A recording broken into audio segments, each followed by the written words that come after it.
Para operar y pagar muy cómodamente y sin usar efectivo, el Banco Nación le da más opciones, ya sea en sus cajeros automáticos, por internet a través de Home Banking, por teléfono o en nuestras terminales de autoservicio. Usted puede hacer depósitos, transferencias, pagos de impuestos y servicios, consultar sus saldos y movimientos, declaraciones juradas y pagos a la AFIP. Para mayor información, llame al 0810-999 Nación o en www.bna.com.ar.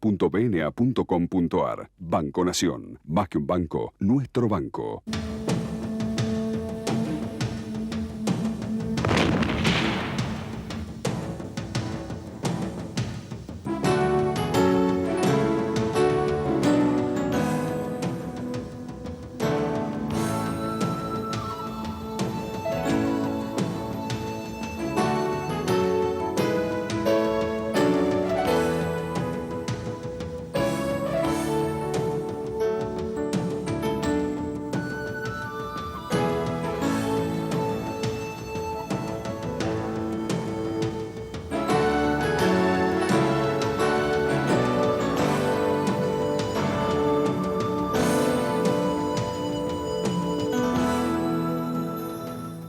Casi siempre les he presentado documentales de la BBC de Londres.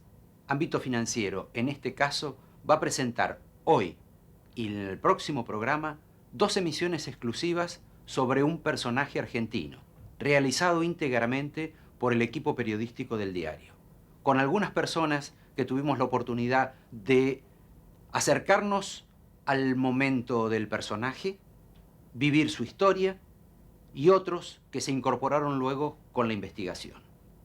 El personaje, el protagonista de esta emisión y de la próxima, es Ernesto Che Guevara, a 35 años de su muerte. El rescate de este material, en verdad, ya ha sido hecho por Ámbito. Y nosotros vamos a rescatar no solo los 35 años de la muerte de Guevara, sino un documental que nosotros preparamos hace aproximadamente casi una década. Nos parece que es valioso por el material que contiene y por la forma en que se describe a quien fue, quizá a quien es, el argentino más conocido en términos internacionales. Es una historia, yo diría, transversal, testimonial y que evita valoraciones, pero de significación y que vale la pena verla. Este que empieza ahora y el que va a venir el próximo programa, porque hay elementos de la vida de Ernesto Che Guevara que se han perdido en la historia, quizá por razones políticas, de bandería o económica. Y en este caso nos importaba conocer un poco más humanamente al personaje, al protagonista de esta emisión. Ustedes saben que los países generalmente, si los identifica por un lugar en el mapa, por algún acontecimiento histórico. Hay otras naciones, sin embargo, que tienen el privilegio de que sean identificadas por personajes famosos. La Argentina es uno de esos países que tiene ese raro privilegio, que es reconocida por el símbolo o el gesto del tango o por algunos hombres conocidos. Dentro de ese grupo de famosos hay uno que sobresale, que se destaca, que es de lejos el argentino más universal de todos. Curiosamente, es un hombre que en su país casi no fue conocido, un médico rosarino, que no gravitó, que se fue de aquí a los 25 años, que ni siquiera dentro de la alta y grande historiografía que hay en este país y en el mundo sobre él, no se ha encontrado todavía, o no se conoce, un registro de su voz con el acento argentino. Tiene otro acento, importado, cubano. Pero curiosamente en el mundo él es conocido como un argentino, como el argentino más universal. Es para Ernesto Che Guevara que vamos a hacer el programa de este día. Es sobre él, sobre quien vamos a hablar, a describir y a presentar testimonios. Es sobre él que iniciamos ahora con un poema de otro argentino notable, el escritor Julio Cortázar, quien le dedicó un verso, un breve verso, que para esta emisión de otros ámbitos grabó especialmente en estos estudios otra argentina no menos notable y quizá más famosa, Mercedes Sosa. Aquí va. Yo tuve un hermano No nos vimos nunca, pero no importaba. Yo tuve un hermano que iba por los montes mientras yo dormía. Lo quise a mi modo, le tomé su voz libre como el agua. Camino de a rato cerca de su sombra. No nos vimos nunca, pero no importaba. Mi hermano despierto mientras yo dormía. Mi hermano mostrándome detrás de la noche su estrella elegida. Llegamos entonces a la conclusión obvia de que este Che que tenemos aquí es el argentino más universal de todos, el más conocido. Totalmente argentino, medio cubano o cubano entero, él hubiera preferido ser ciudadano del mundo. Al comandante Ernesto Guevara en Santiago de Las Vegas, provincia de La Habana, el día 21 de septiembre de 1959. Las preguntas obligadas en una entrevista con el comandante Guevara son aquellas que se relacionan con su nacionalidad y con su incorporación al movimiento revolucionario cubano. Así pues, comandante Guevara, en primer lugar, ¿su nacionalidad de origen es? Bueno, usted sabe, porque es una cosa pública y notoria, que nací en la Argentina. Lugar y fecha de nacimiento, si tiene la bondad. En 1928, en la ciudad de Rosario. ¿Y por qué, comandante, siendo usted argentino, participó en forma tan decidida y destacada en la Revolución Cubana? La única pregunta que cabría, en caso de caber alguna, es por qué participé en la lucha cubana. Lo destacado o no, no tiene nada que ver con mi nacionalidad, y lo dirá el futuro, lo dirá la historia, si es que tenemos oportunidad de entrar en ella. Si es que hubo algo destacado, nosotros consideramos que esta fue una revolución hecha por el pueblo y que la gran virtud de su líder, Fidel Castro, fue la de aglutinar a todo el pueblo. Fue famoso entonces en los 60, en los 70, en los 80 un poco menos. Y ahora, en esta fin o mitad avanzada de la década, de los 90, vuelve el Che Guevara en un ayornamiento distinto, no político, no ideológico. Más bien es la admiración a su fervor revolucionario, a su pasión libertaria, a la transgresión, al inconformismo absoluto. Es en esas virtudes donde la gente encuentra no solo la admiración, sino la necesidad de un estudio, como ocurre en cátedras europeas y norteamericanas. Por eso también le escriben tanto, le cantan tanto, y en alguna medida lo aman tanto. Guevara, como ustedes saben, murió en un octubre de 1967 en una escuela, miserable escuela de La Higuera, acribillado. Frente al cadáver, un periodista escribió que parecía Jesucristo. Quizá parezca una leve traslación, una blasfemia con el Redentor cristiano, pero sin duda, aparte de las similitudes fisonómicas, hay una búsqueda de valores infrecuentes, una categoría y unos niveles distintos en Guevara al común de los mortales. Vamos a buscar eso y algo más en este Olimpo del Che Guevara. Aquí se queda la clara, la entrañable transparencia de tu querida presencia, comandante Che Guevara.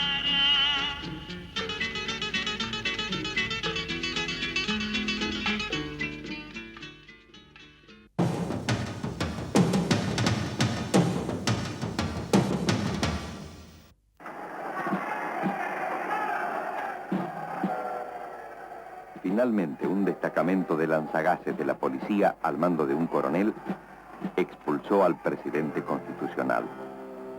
Un nuevo golpe militar se había consumado. En 1966, ámbito financiero no existía, pero Argentina ya lo necesitaba. Diario Ámbito Financiero, el mejor informado del país. La Bolsa de Comercio de Buenos Aires se volvió negociable al día de la fecha. Ni siquiera el fondo sabe exactamente cuándo se va a salir de la crisis. Del poder del doctor Duhalde para la República Argentina, quizás.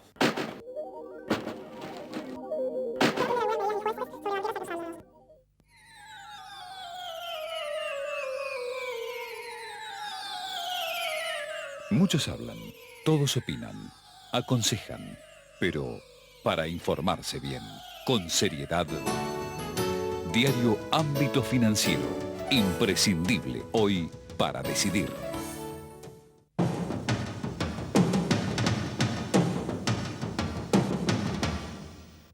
Al Che Guevara no le hubiera gustado que se lo recuerde como habrá de hacerlo este programa, porque la evocación nada tendrá que ver con lo ideológico.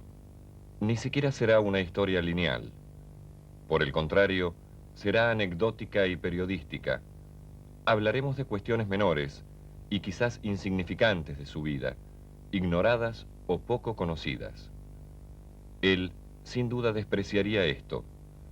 Así lo reclama en este testimonio, tal vez el primero del Che Guevara que reúne voz e imagen simultáneamente. Data de 1958, de la Sierra Maestra cubana, y allí se observa su molestia con la banalidad periodística. Curioso, porque él había ensayado esa profesión, al igual que la de fotógrafo en los Panamericanos de México, publicando notas y fotos en el diario La Prensa. Curioso, además, porque esa superficialidad del periodismo, especialmente el norteamericano, fue una ayuda inapreciable para los revolucionarios castristas de entonces. Pero en este testimonio hay que reparar en otro detalle. El asma crónica del Che, una enfermedad psicosomática, como otra del mismo tipo que aquejó a un anterior guerrero argentino, José de San Martín.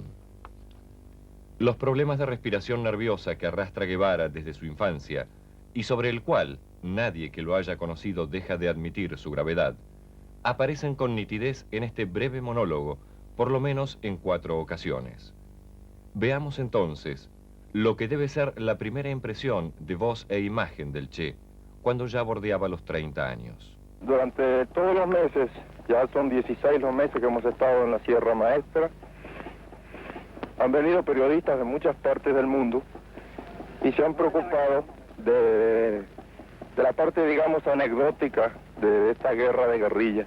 Hoy aprovecho la oportunidad de la visita de un periodista cubano para dar al pueblo de Cuba el primer saludo que tengo oportunidad de dar. De un pueblo que he decidido defender, conociendo solamente a través de la acción y del pensamiento de nuestro jefe Fidel Castro.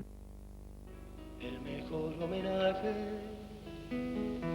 será desayunar temprano junto con tus hijos, sentirlos bien venir otro día claro, tinto en dulces y cornetas, saberlos sonreír ante una flor, un gesto, un lindo cuento.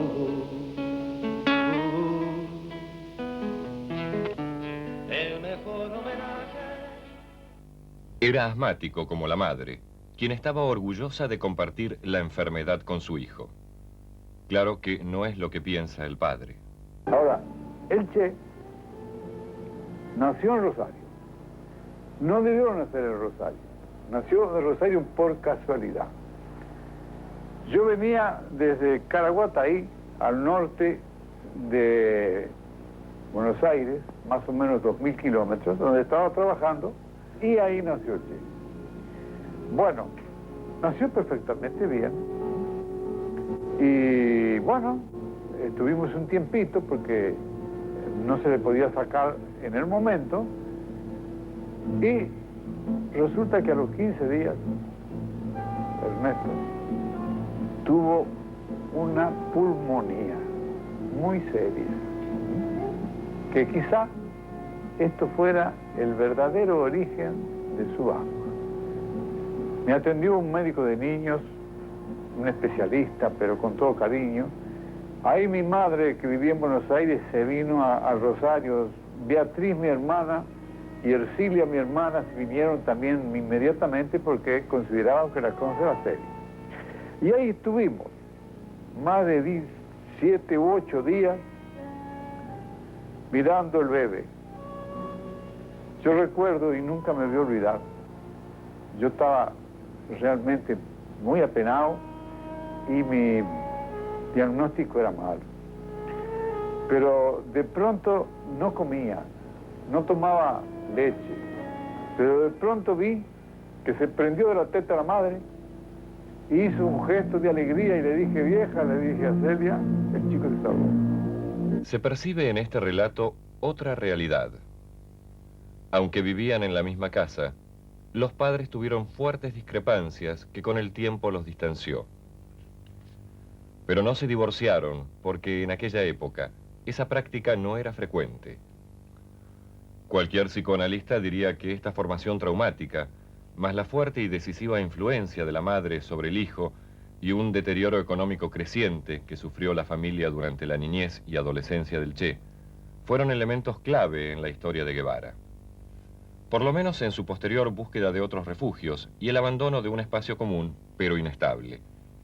Más que estos supuestos, sin embargo, importan los datos de que nació casualmente en Rosario, pasó por Buenos Aires como bebé, tuvo su infancia en Córdoba casi sin ir al colegio primario por los problemas del asma, pero que sí cursó el secundario completo sin problemas, hizo deportes, ingresó en medicina, vivía en la calle Araos y se enamoró de una cordobesa, Chichina Ferreira, a la cual iba a visitar a la provincia a menudo. Trabajó brevemente en la municipalidad y también entonces empezó a viajar, conociendo Brasil y Venezuela como enfermero de un barco de la Marina Mercante. Después recorrió el interior con una bicicleta, a la cual le adosó un motorcito.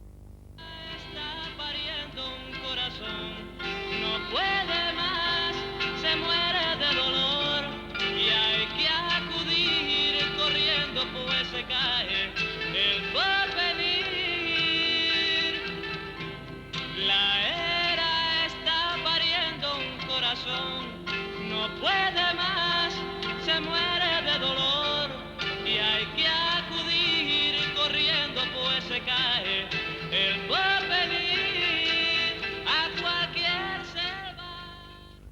Al Che le gustaba el mate y en los tiempos de aislamiento de la Revolución cubana le pedía a los argentinos que lo visitaban que no se olvidaran de llevarle yerba. Tomaba el mate amargo, igual que el café.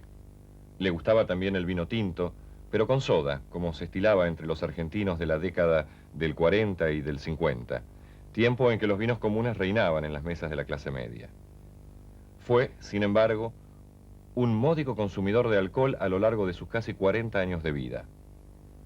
En cambio, fumaba profusa y continuamente cigarros, habanos, como fue costumbre entre los vencedores de la Revolución, también picadura de tabaco y cigarrillos negros. Normalmente en la guerrilla, cuando carecía de picadura para la pipa, deshacía el contenido de los cigarrillos en la cachimba. Al ser capturado en la higuera, en un rato liquidó 2 cigarrillos negros Astoria y luego, durante la noche, agotó 2 paquetes enteros de la misma marca boliviana. Tenía un pésimo oído musical, igual que Arturo Frondizi. Le gustaba, sin embargo, el tango, especialmente Soledad, aquel de En mi cuarto de soltero al esperar, pero jamás se le ocurría cantar. En cierta ocasión, le insistieron tanto que terminó recitando el Discepoliano 1. Por supuesto, tampoco sabía bailar. Comandante, yo quisiera hacer una pregunta acerca del problema de la música y de su país, del nuestro.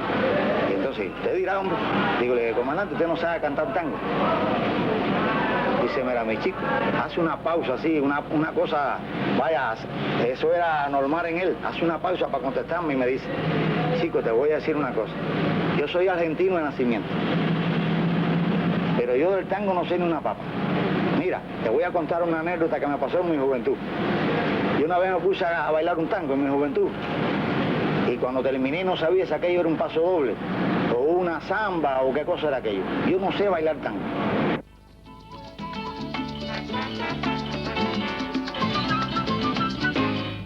Si caigo en el camino, hagan cantar mi fusil y ensanchenle su destino, porque no debe morir. Si caigo en el camino, ¿cómo puede suceder?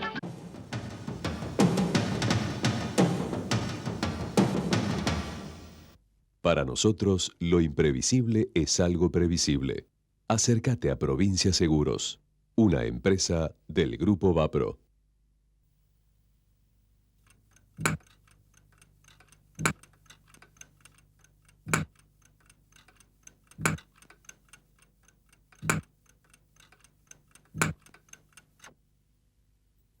Primero en leerse en todo el país.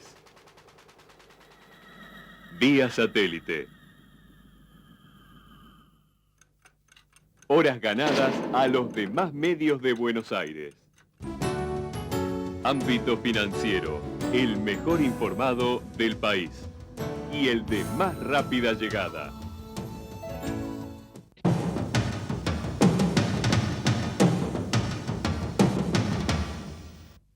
Si caigo en el camino, ¿cómo puede suceder? Que sigue el canto, mi amigo, cumpliendo con su deber. La muerte pone un silbido en los oídos del hombre, canto que no tiene nombre, canción que busca su trino, voz de la selva destino, simple de hombre mío. Hombre de una fuerte inquietud social, un médico a la antigua, anduvo por leprosarios en Perú y tenía como objetivo instalarse en otro de Venezuela. Ni soñaba con una revolución. Carecía casi totalmente de formación política. No parecía importarle esa actividad, tampoco las ideologías, menos el marxismo, del cual luego fue un gran exponente. Nunca había militado en la facultad. Trató de hojear sin entender El Capital, porque estaba en la biblioteca de su abuela. Se sentía antiperonista y antiimperialista, pero hasta los 25 años, ya recibido de médico y solo por influencia de amigos y circunstancias, se comienza a zambullir en la izquierda. También tentado por la lucha armada y la acción, casi un soreliano. Le presentamos ahora otro testimonio, un argentino que vivió 7 meses continuos con Guevara en un azaroso peregrinaje por América Latina, etapa previa a que se involucrara con Fidel Castro en México y pasar luego a Cuba. Este es el relato de Ricardo Rojo, abogado argentino, que por entonces era un exiliado del peronismo y autor de un libro llamado Mi amigo el Che. Y ahí en La Paz había muy pocos argentinos en aquellos tiempos. Estoy hablando de 1953, por el mes de marzo o abril. Un día, en la casa de un argentino que tenía sus puertas abiertas para todos los argentinos que pasábamos por allí, encuentro a un médico. Guevara era tímido al principio. En la presentación inicial era un muchacho tímido, que se hace amigo mío en esa reunión, y qué haces, y a dónde vas, y quién sos, esa cosa. ¿Estaba solo él? Solo, totalmente. Entonces me dice, soy médico, recién recibido, me voy a un leprosario contratado en Venezuela. A mí me resultó un tanto extraño, pero bueno. ¿Te quedas unos días? Sí, me quedo. ¿Y dónde vivís? Y estoy en una mala pieza. Le digo, bueno, vivamos juntos. Compartimos gastos, compartimos las horas. Y efectivamente así comencé a tratarlo. Recorrimos alguna parte de Bolivia juntos. En fin, Guevara tenía un atractivo muy grande hacia la arqueología. Y era un gran fotógrafo. Andaba siempre con una máquina colgada tomando fotos, sobre todo en las ruinas incaicas o en todo lo que recorrimos en el camino. Y ahí hicimos la amistad. Compartimos todos los días, todas las semanas, todos los problemas, recorriendo sin premura, y sin problema.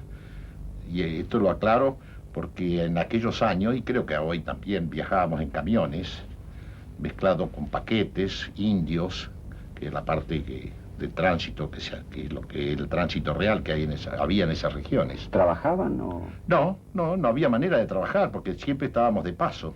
Es decir, quedábamos 15 o 20 días en un lugar, que es estar de paso. ¿Que tenía un abastecimiento familiar que...? No, yo ahí tengo que rescatar algunas cosas. El que tenía el abastecimiento familiar era yo, porque Guevara tenía un rechazo instintivo hacia el dinero.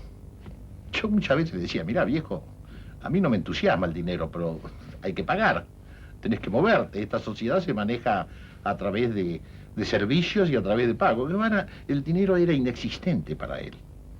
Tenía una conducta vivencial, así que yo lo cargaba mucho. Le decía, mira viejo, yo no estoy de acuerdo con esta sociedad, pero de todas maneras tenemos que consumir, gastar, viajar, etcétera, y esto es necesario.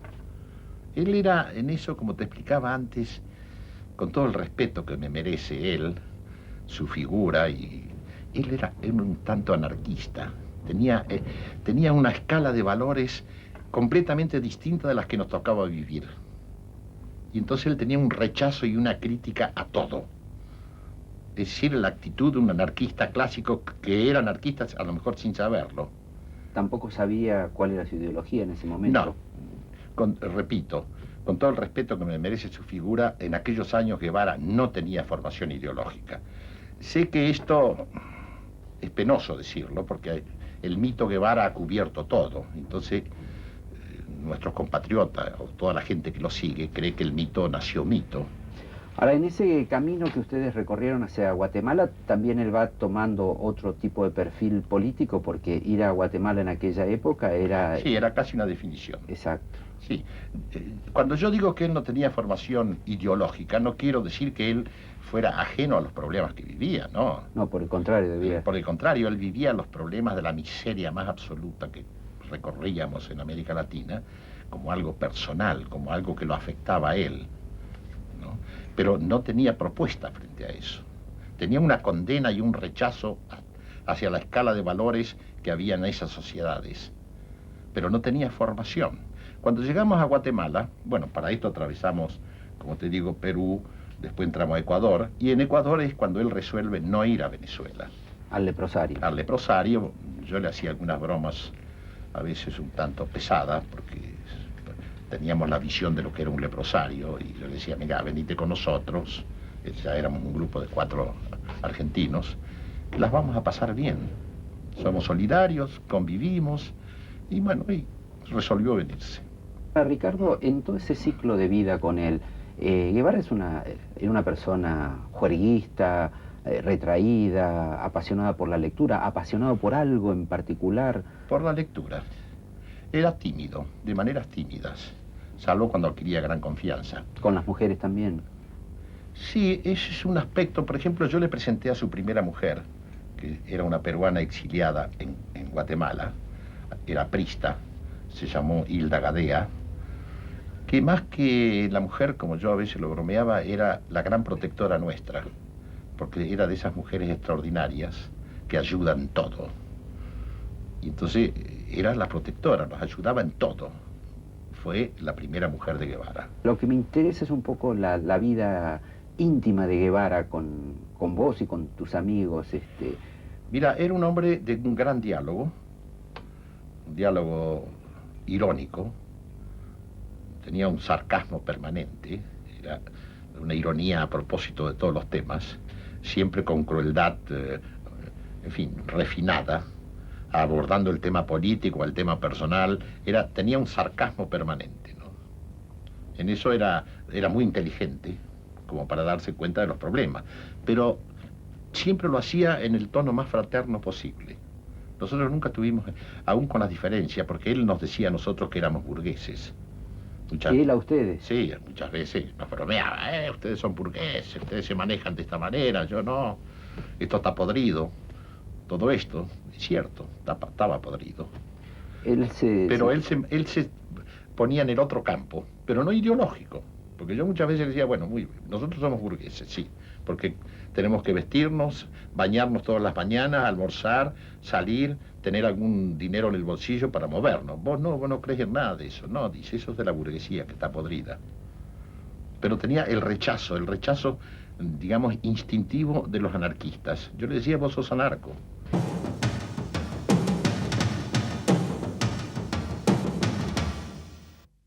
Para nosotros, lo imprevisible es algo previsible. Acércate a Provincia Seguros, una empresa del Grupo Vapro.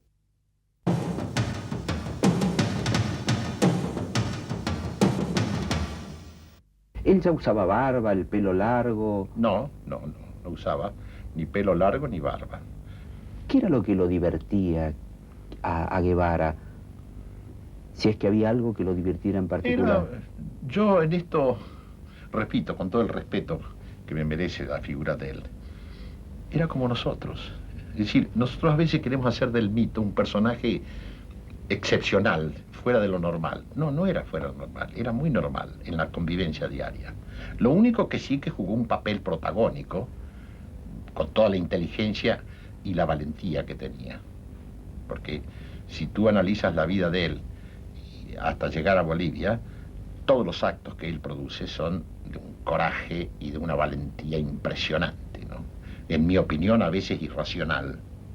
Yo cuando escuché a los cubanos con él, lo escuchábamos en México, en el año 1900, cuando nosotros nos vamos de Guatemala, nos vamos a México. Y ahí estaba Fidel y su grupo.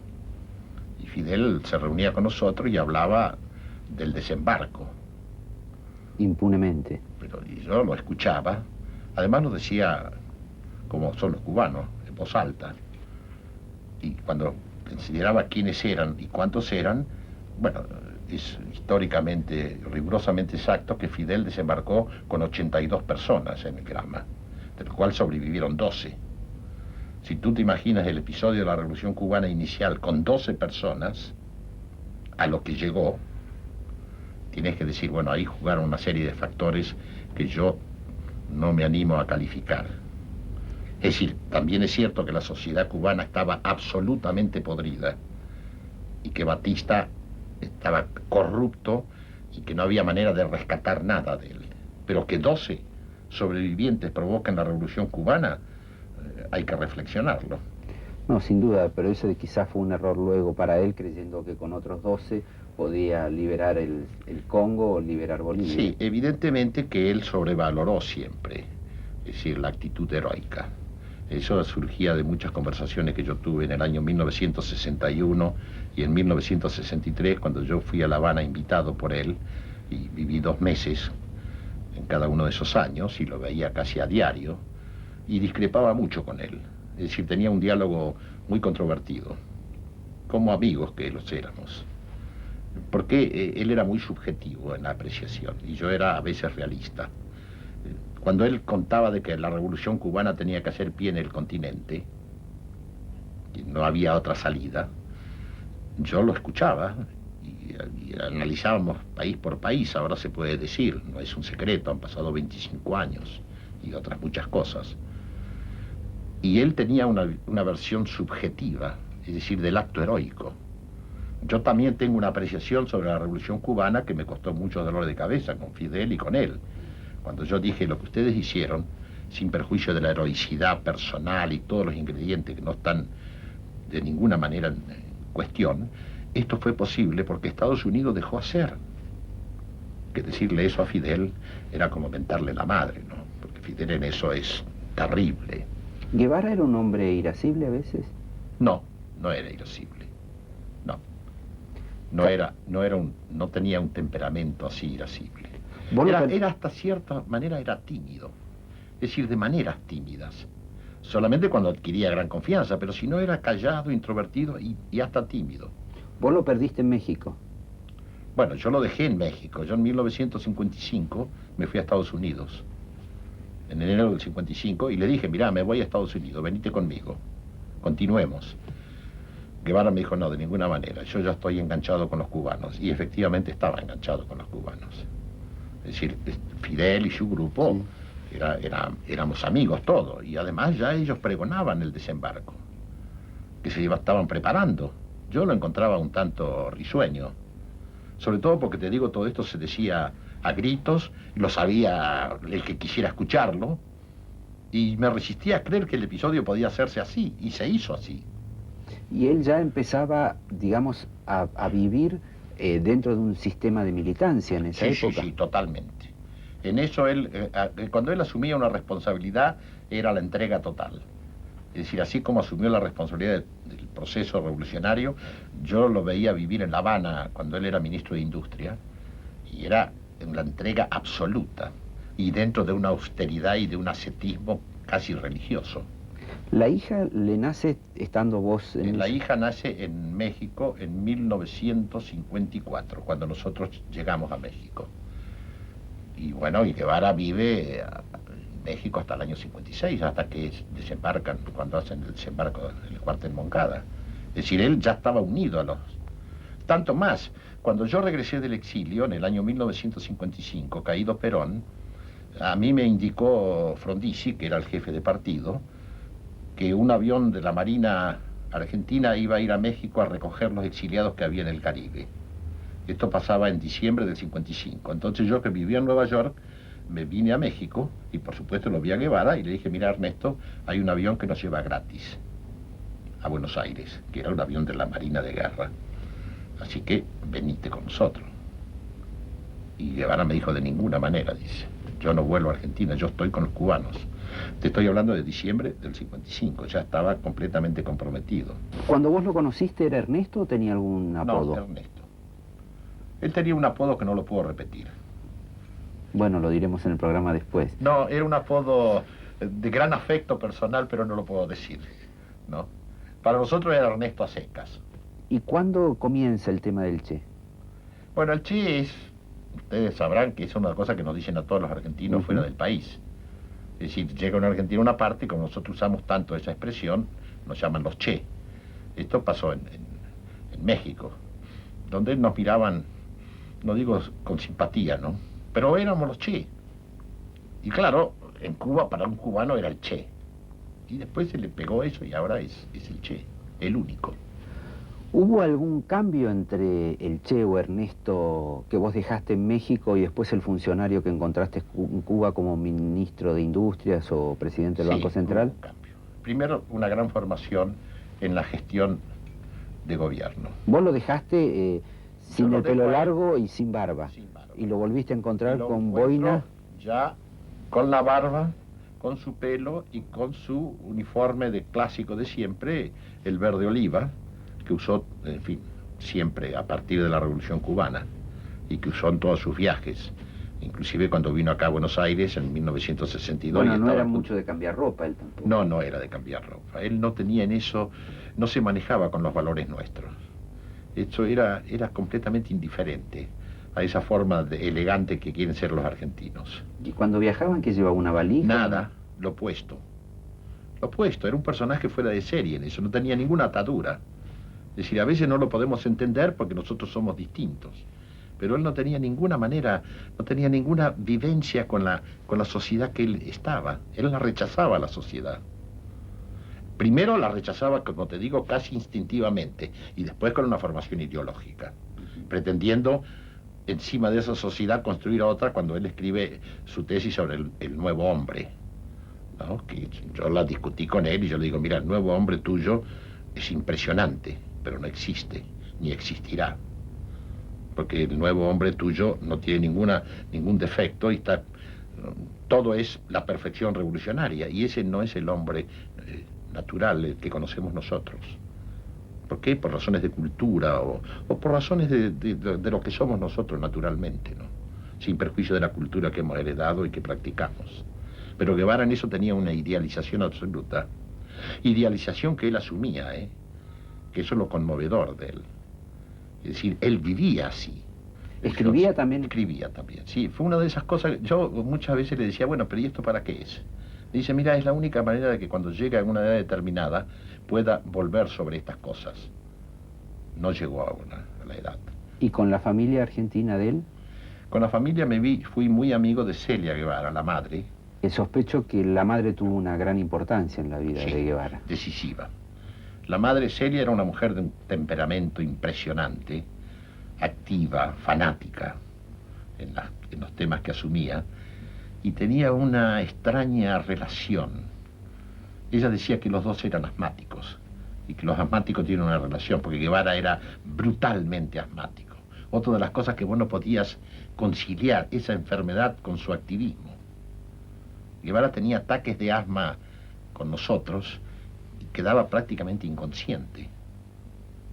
Era una cosa conmovedora. Y él decía, déjenme, no hay nada que hacerle, ya va a pasar. Andaba permanentemente con el Asmopul, dándose unas, en fin, unas inhalaciones. Pero a mí me conmovía eso, porque no podía, es una enfermedad que me golpeaba mucho por los signos exteriores, porque es una sensación de agonía.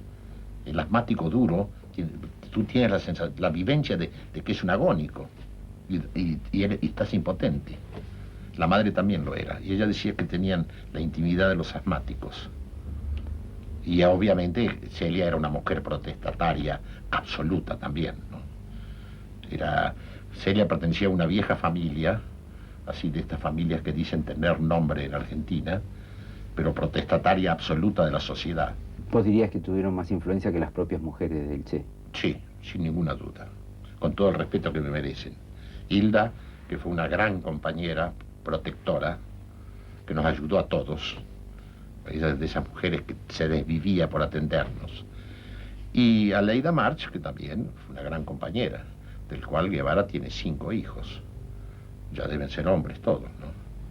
Pero también una gran compañera. Pero en eso, Guevara no era un fanático. ¿De las mujeres? De las mujeres, no. Era una actitud más. Pero no era, no tenía esa condición que tienen los argentinos, algunos argentinos. ¿O no?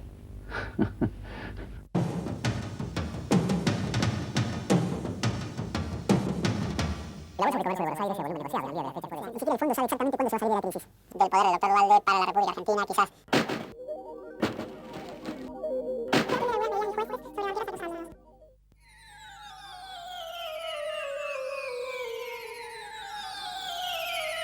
Muchos hablan, todos opinan, aconsejan, pero para informarse bien, con seriedad. Diario Ámbito Financiero, imprescindible hoy para decidir.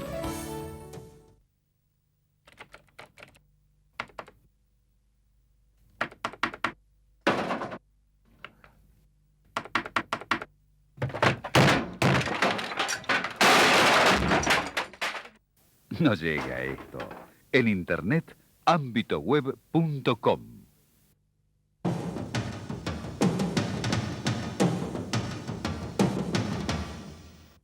No me pregunten la edad, tengo los años de todos, yo elegí entre muchos modos ser más viejo que mi edad.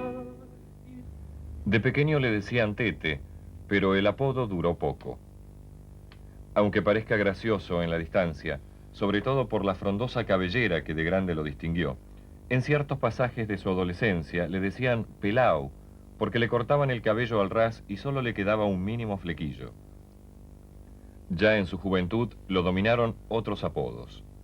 El más común fue Chancho, como lo llamaban la madre y sus amigos. Se presume que este apelativo no era por su vocación a la higiene, cuestión en la que no se destacaba por aquellos tiempos. No debía gustarle el seudónimo. A los 21 años, cuando en una revista de rugby redacta crónicas sobre este deporte, la firma deformando el mote. En lugar de Chancho, utiliza la declinación oriental de Chank Cho. Entonces, debido a su forma de jugar al rugby, al coraje y fuerza que ponía, le endosan otro sobrenombre, Fusser, que significaba la derivación de furibundo Serna. Por lo visto, en aquellos tiempos, también se lo conocía por su segundo apellido, de la Serna. Como Fusser, hizo su primer viaje por América Latina, el de los leprosarios, con un médico amigo que lo acompañó toda su vida, Alberto Granado.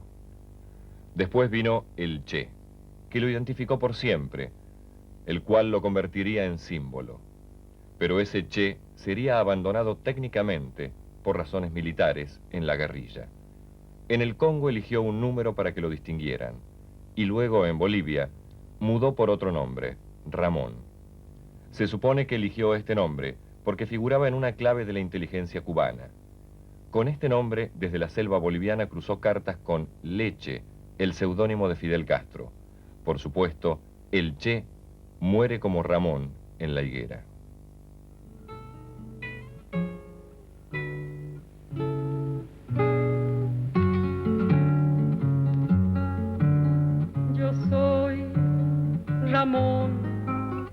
aquel que rompe las cadenas, buril solar, la fe que enciende las hogueras, clamor fundamental, la voz de la justicia. Al partir a la guerrilla por última vez, dejó una carta. Que no dejo a mis hijos ni mujer nada material y no me apena. Me alegra que así sea, que no pido nada para ellos, pues el Estado les dará lo suficiente para vivir y educar. Tan solo mensajes, y para los más chicos, su voz grabada con cuentos infantiles que recordó o imaginó en el momento de la grabación. Para esos hijos también, y para el resto del mundo, su mensaje fue otro. Primero, la bestialidad imperialista. Bestialidad que no tiene una frontera determinada ni pertenece a un país determinado.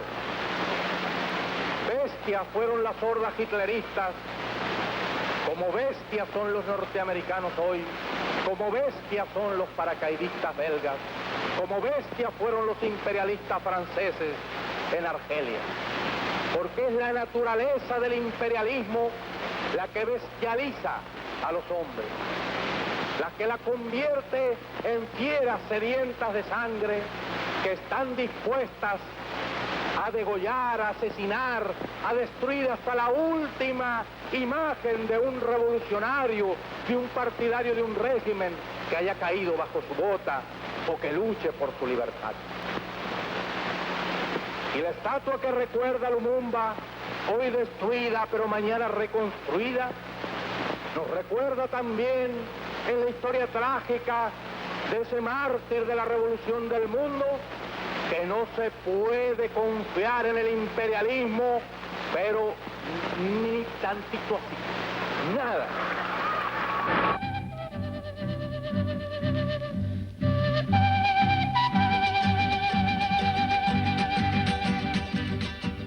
Si atraía vivo, 7 años más tarde también era bello muerto, como esta fotografía que recorrió el mundo con una fuerza religiosa. En el silencio más espectral que se recuerda en la siempre bulliciosa Cuba, en uno de los marcos más imponentes que tuvo La Habana, Fidel Castro reconoció lo que ya todos sabían. El Che había muerto en Bolivia una semana antes. Allí confesó la muerte, en la que muchos no creyeron a pesar de todo. Expresar cómo aspiramos que sean nuestros combatientes revolucionarios, nuestros militantes, nuestros hombres, debemos decir sin vacilación de ninguna índole que sean como el Che. Si queremos expresar cómo queremos que sean los hombres de las futuras generaciones, debemos decir que sean como el Che. Si queremos decir cómo deseamos que se eduquen nuestros niños, debemos decir sin vacilación, queremos que se eduquen en el espíritu del Che. De corazón digo que ese modelo, sin una sola mancha en su conducta, sin una sola mancha en su actitud, sin una sola mancha en su actuación, ese modelo es el Che. Los héroes nos reclaman su sangre, su cuerpo, su tiempo y su tesón. Nosotros respondemos con la espalda, la paciencia y el sudor. Todos éramos más jóvenes, inclusive hasta para mirar la historia de Ernesto Che Guevara. Si el programa que vimos hoy es de la vida a la muerte de Ernesto Guevara, el próximo programa, con algunas sorpresas, a pesar de que este sea un material histórico, yo lo titularía De la muerte a la vida, porque hay testimonios de su época que muy pocos conocen.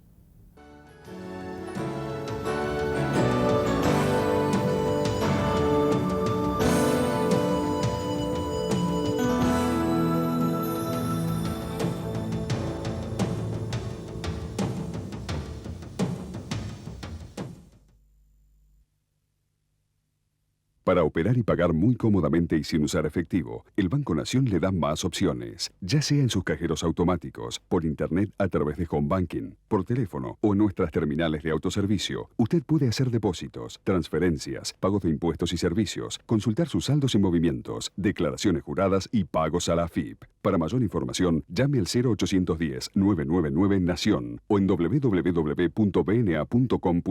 Banco Nación, más que un banco, nuestro banco.